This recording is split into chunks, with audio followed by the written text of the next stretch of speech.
Shalom Pak Bambang, saya mau izin bertanya, benarkah tanpa membaca Alkitab, Yesus pasti disalib? Mohon pencerahannya.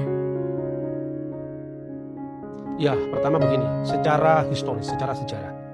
Dari abad pertama, ketiga, keempat, kelima, tidak pernah ada satupun data sejarah yang menyangkal tentang penyaliban. Menariknya, semua data sejarah abad pertama, abad kedua, justru tidak pernah menyangkal penyaliban.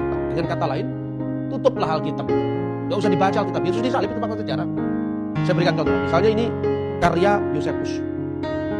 Yosefus itu menulis buku panjang sekali. Dia menulis tahun 95 Masehi atau 90 sampai tahun 95. Dan ini tidak percaya Yesus ya? Ini orang Yahudi. Dia sejarawan Yahudi. Dia mengatakan Yesus disalib.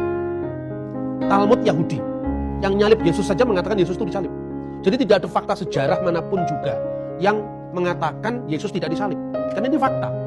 Bahkan tanpa membaca Alkitab pun kita bisa menentukan penyaliban itu terjadi pada masa siapa kaisarnya, siapakah wali negerinya, kapan Yesus disalib, kira-kira ancang-ancang tahunnya tahun berapa, bulan berapa, cara matinya itu pasti disalib tidak dengan cara yang lain.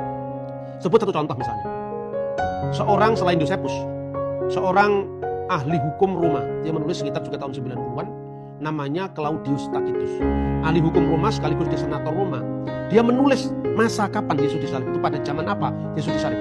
Tulisan ini aslinya dalam bahasa Latin. Dia mengatakan auctor nominis eius Christo. Kristus yang dari namanya itu istilah Kristen berasal, Tibero imperitate per procuratorem Pontium Pilatum supplicio advectus erat. Kristus yang karena namanya itu muncul istilah Kristen telah disalibkan pada zaman Kaisar Tiberius di bawah prokurator kita, wali negeri kita, yaitu Pontius Pilatus. Jelas. Begitu juga Yosefus. Yosefus itu menulis dalam teks Ibrani Yunaninya, ya, itu jelas sekali dia menulis tentang penyaliban Yesus itu. Dia mengatakan apa? Cara matinya bagaimana? Disalib. Karena Yosefus mengatakan itu. Dia mengatakan begini, Stauro epitetimicotos Pilato. Yang artinya apa? Pilatus telah mengeksekusinya dengan cara disalibkan. Jadi cara matinya disalib. Kemudian kapan dia disalib? Traktat Sanhedrin itu bagian dari kitab Talmud. Ini contohnya kitab Talmud, ya.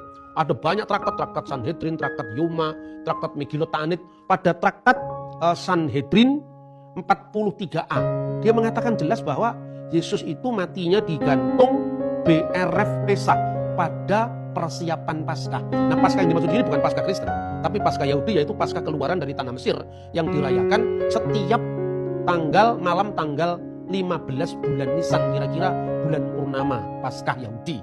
Kira-kira kalau tahun Masehi kita kira-kira bulan Maret.